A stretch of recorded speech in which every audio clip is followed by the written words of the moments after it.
Support for this episode of Trifles is brought to you by the Baker Street Journal, the leading publication of Sherlockian scholarship since 1946. Find them online at bakerstreetirregulars.com. Welcome to Trifles, a weekly podcast about the Sherlock Holmes stories.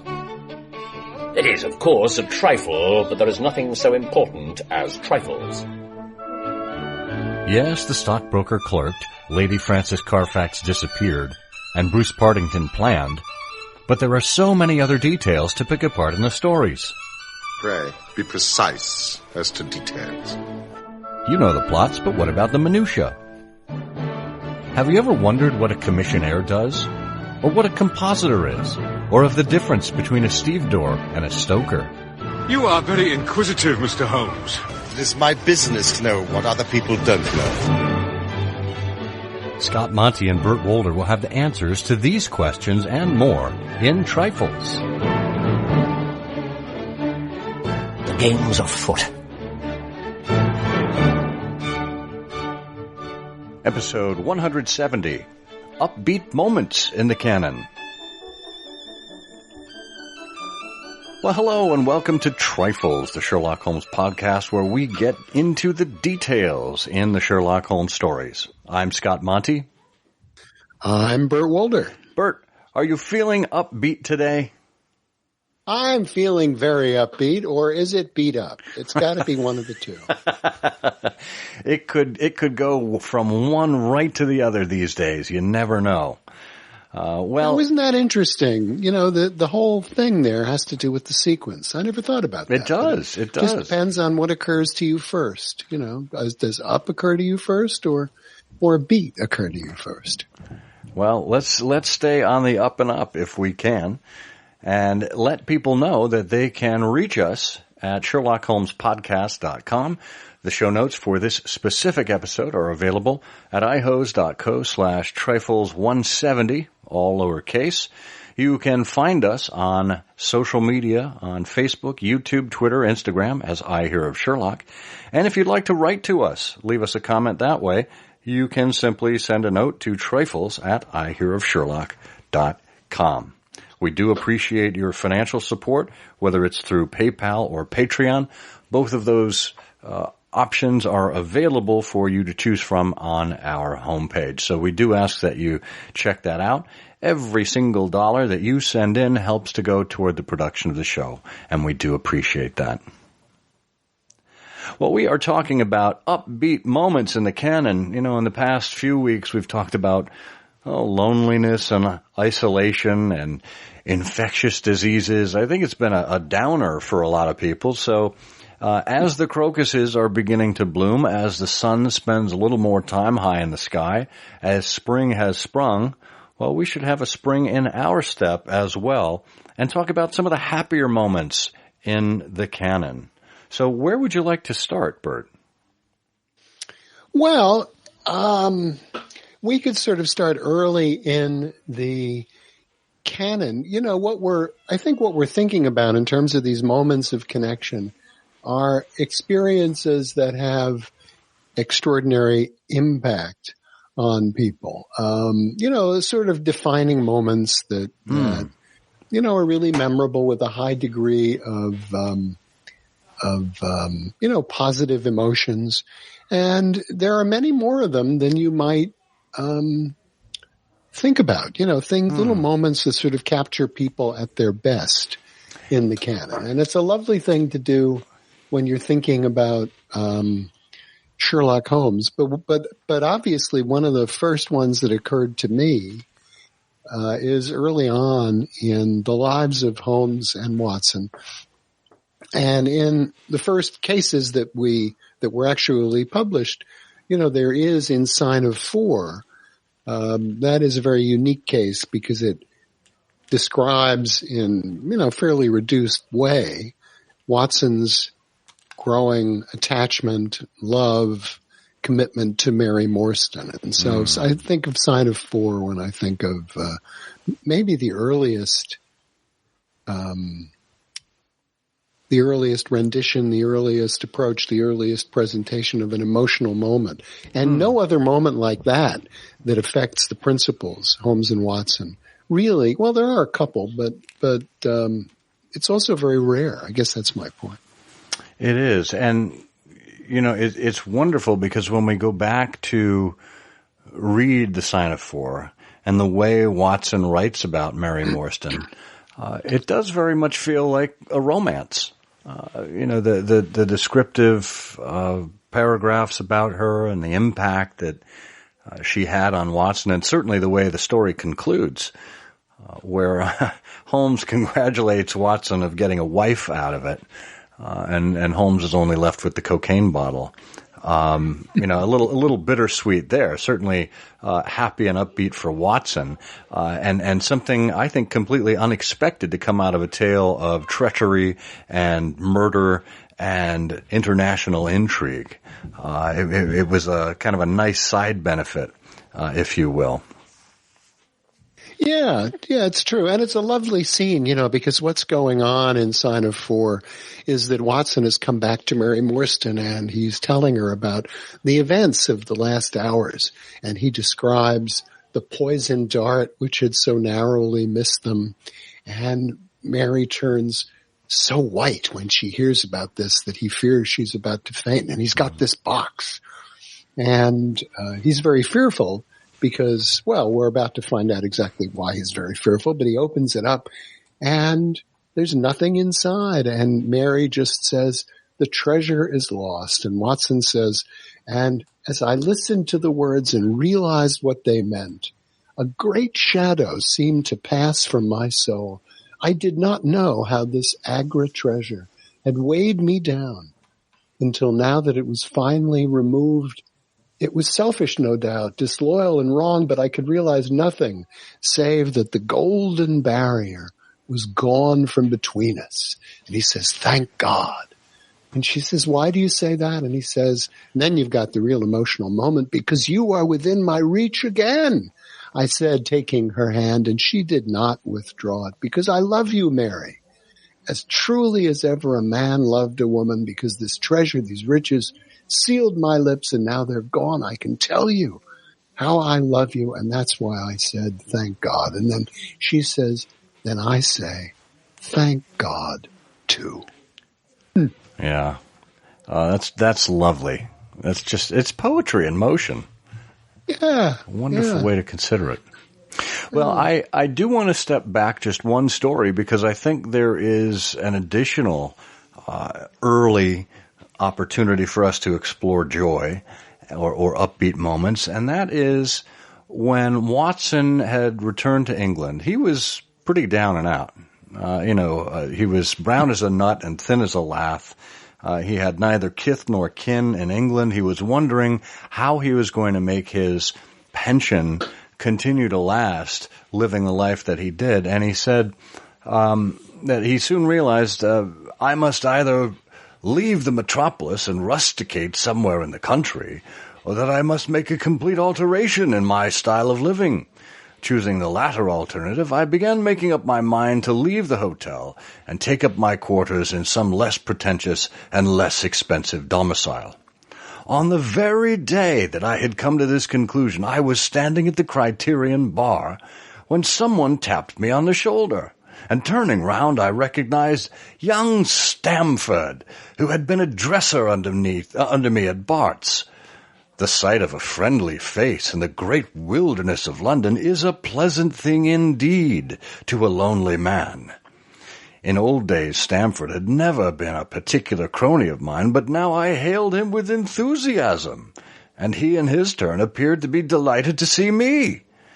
In the exuberance of my joy, I asked him to lunch with me at the Holborn, and we started off together in a hansom.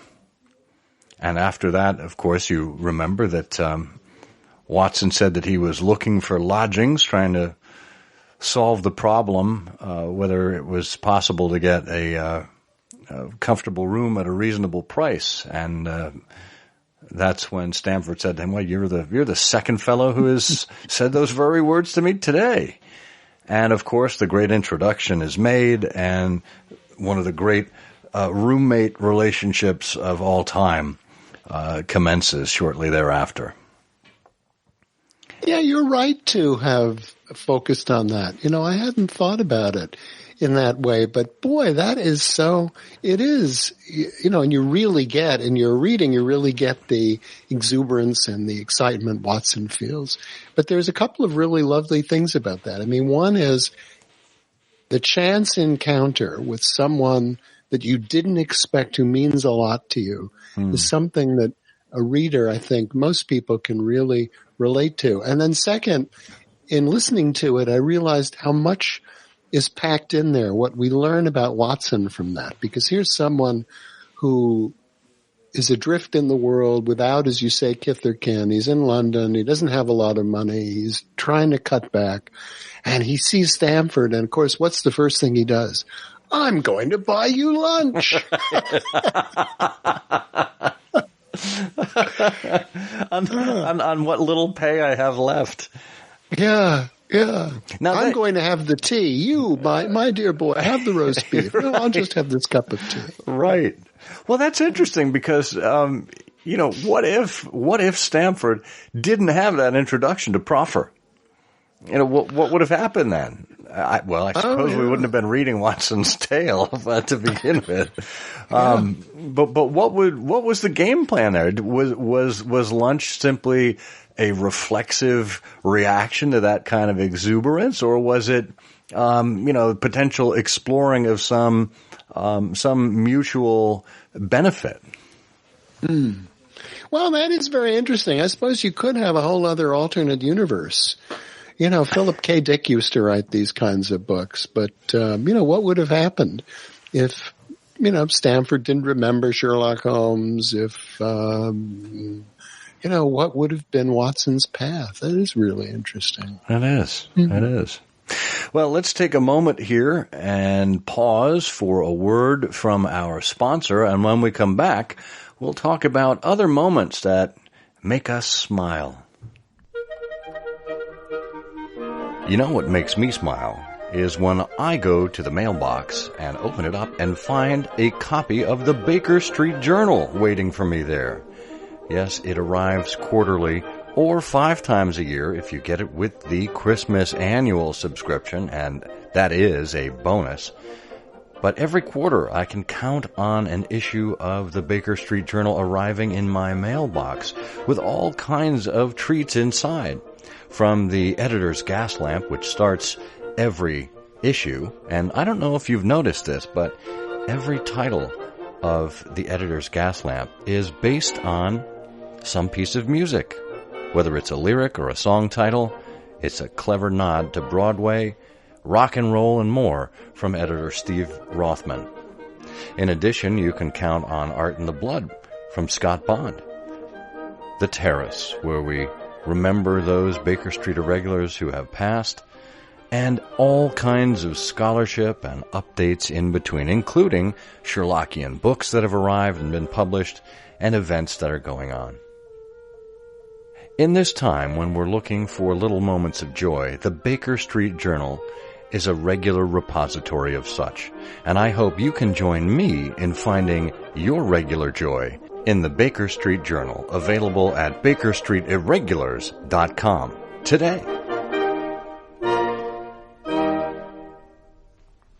We're back. We're talking about the upbeat moments in the canon. We started out with 2 of the earliest stories, the 2 first novels. But why don't we try to wade through a little bit more and pick out some of those sunshiny moments that are rather upbeat? Yes. Yeah, and another one of my favorites is, and of course it's I think very memorable to anybody who's studied the cases of Sherlock Holmes. It's the naval treaty, and it's the part of the tale at the end, the great denouement, where we're talking about breakfast, and it's that famous line that you've remembered in the past. Mrs. Hudson is as good an idea of breakfast as a Scotchwoman, which doesn't necessarily mean that she is a Scotchwoman. He's just holding that up as a great example. But, he says to Watson, "What have you here, Watson?" And Watson says, "Ham and eggs." And, of course, poor old Phelps is there. And he's just incapable of eating anything. And Holmes says, try the dish before you. Thank you, says Phelps. I would really rather not. And then Holmes says, well, I suppose you have no objection to helping me. And then he lifts the cover and offers a scream and sits there staring with a face as white as the plate upon which he looked. And across the center was lying a little cylinder of blue-gray paper, and he catches it up and devours it with his eyes, and then danced madly about the room, passing it to his bosom and shrieking out in his delight. And then he fell back into an armchair so limp and exhausted with his own emotions that we had to pour brandy down his throat to keep him from fainting. And luckily Watson had a gallon, of course, of brandy sitting there. That's wonderful. and again, from the lowest lows to the highest highs. Here is a young man who has spent, 10, 12 weeks on his sickbed, in what is now commonly referred to as a nervous breakdown. Well, of course he's not hungry. He's depressed, right? It's a bit of a trick there to plan. When you see the Granada version, which actually was a really well done episode, I thought, the guy, he's already on edge. And you're going to shock him like this, even though it's something very positive, something that makes him so elated. His nerves are not ready for this at this point. Well, that is certainly one of the sheer joys of the canon. Let's talk about another sheer joy that also induces a very physical response. And that is when Watson is in his examination room or in his study in the empty house, and the old bookseller comes in, and here Watson is still remembering his days with Sherlock Holmes. He's still following crimes in the police court, and he tells us about his own sad bereavement, which we are to take. Means that he has lost his wife, Mary Morstan, whom we just heard what deep feelings he had for in the Sign of Four. So we can only imagine, Watson mourning after two of the most meaningful relationships in his life are cut short by death, and suddenly he's greeted with this bookseller who's trying to fill the gap on the second shelf there with British Birds, Catullus, the Holy War, and he said, Watson said, I moved my head to look at the cabinet behind me. When I turned again, Sherlock Holmes was standing smiling at me across my study table. I rose to my feet, stared at him for some seconds in utter amazement, and then it appears that I must have fainted for the first and last time in my life.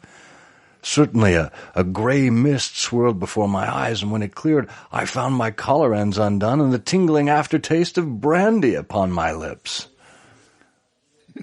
And Holmes greets him, and he says, I gripped him by the arm. Holmes, I cried, is it really you? Can it indeed be that you are alive? How is it possible that you've succeeded in climbing out of that awful abyss? And this sort of embrace of, one character of the other and realizing that they are there for each other once again, just is one of the sheer moments of joy in the canon that I think we can all feel as an extension. Yeah. We can, and it's lovely. And then, we almost immediately have that little gesture of Holmes. Watson writes that he lit a cigarette in his old nonchalant manner. And, he's just very much returned to the present. Yeah. It's just a lovely, lovely moment. Well, and that is very reminiscent to the scene in The Three Garridebs, where they are subduing, Roger Prescott, or one of the Garadebs, as he disguised himself. They're subduing him as he comes out of the floorboards looking for those plates, and a shot goes off, and Holmes himself becomes concerned that Watson's been hit, and says to him, "My God, Watson, tell me that you're all right." And that was the Sherlockian version of "It's only a flesh wound," and he was. But at that point, Watson tells us that he saw the glimpse of a great heart as well as a great brain. Yeah, well, it is a lovely scene, and there's so much you can unpack there and think about. And I know people have written about that over the years, but for example, Holmes clearly has a gun pointed at this evildoer, and yet, once this fellow fires these two shots, there's a crash as Holmes' pistol comes down in the man's head. So Holmes knocks this fellow out, doesn't shoot him, but knocks him out. And then, Watson feels Holmes' wiry arms around him, and he's led to a chair. And we hear Holmes' voice, "You're not hurt, Watson. For God's sake, say you are not hurt." And, it was well worth it to know the depth of loyalty and love. Watson uses the word love, which lay behind that cold mask, and the clear, hard eyes were dimmed for a moment, and then the firm lips were shaking. For the one and only time, I caught a glimpse of a great heart as well as of a great brain. And, Watson says, boy, all these years have culminated in this moment of reflection. This is a big, really big deal for Watson, particularly in an age when obviously emotions are not easily expressed. Yeah, absolutely. Absolutely. Well, and to me, it is also reminiscent of that scene in The Devil's Foot where, Holmes determines that there's some combustion going on, and they decided to test out his theory, which in retrospect is absolutely crazy. But they subject themselves to the burning of the Devil's Foot root. And Watson describes the odor and the swirl and the way his mind was becoming a cloud of despair. And he had that glimpse of Holmes's face, white, rigid, and drawn with horror. They kind of broke out of it. He said, "I dashed from my chair, threw my arms around Holmes, and together we lurched toward the door, and an instant afterwards had thrown ourselves upon the grass plot and were lying side by side, conscious only of the glorious sunshine which was bursting its way through the hellish cloud of terror which had its girt in us." And Holmes said, "Upon my word, Watson," Holmes said at last in an unsteady voice, "I owe you both my thanks and an apology. It was an unjustifiable experiment for even oneself, and doubly so for one's friend. I am really very sorry." I answered with some emotion, for I've never seen so much of Holmes's heart before, "that it is my greatest joy and privilege to help you."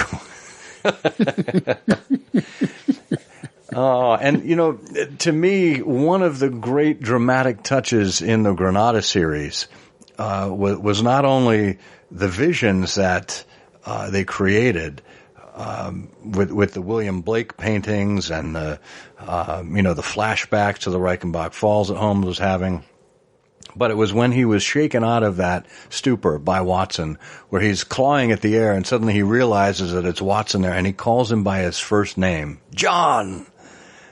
And that alone, that one word, kind of belies that notion of this emotion and heart that Watson refers to. Yeah, it's interesting. In this conversation, we're building up quite a catalog of the emotional Holmes. And if somebody would have told me that was possible, I would have said, no. But these little these little moments, they do sort of stick together. Well, there's another lovely moment in The Six Napoleons. Oh, that yeah. is another great moment. But it's lovely for a variety of reasons. One is at the end of the case, when Holmes finally uncovers the black pearl of the Borgias and presents it. Lestrade and Watson are so taken that they break into spontaneous applause. They clap. And you see a flush of color spring to Holmes's pale cheeks. And it was at such moments, Watson says, that for an instant he ceased to be a reasoning machine and betrayed his human love for admiration and applause. And the same singularly proud and reserved nature which turned away with disdain from popular notoriety was capable of being moved to its depths by wonder and praise from a friend. But then, the cap is, after Holmes explains how he came to know and deduced and reasoned that this was the place of the Black Pearl. Lestrade says, well, I've seen you handle a good many cases, Mr. Holmes, but I don't know that I ever knew a more workmanlike one than that. We're not jealous of you at Scotland Yard. We're proud of you. And if you come down tomorrow, there's not a man from the oldest inspector to the youngest constable who wouldn't be glad to shake you by the hand.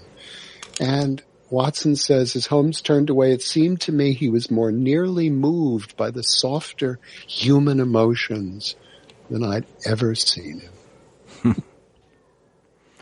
That is a favorite passage. Yeah.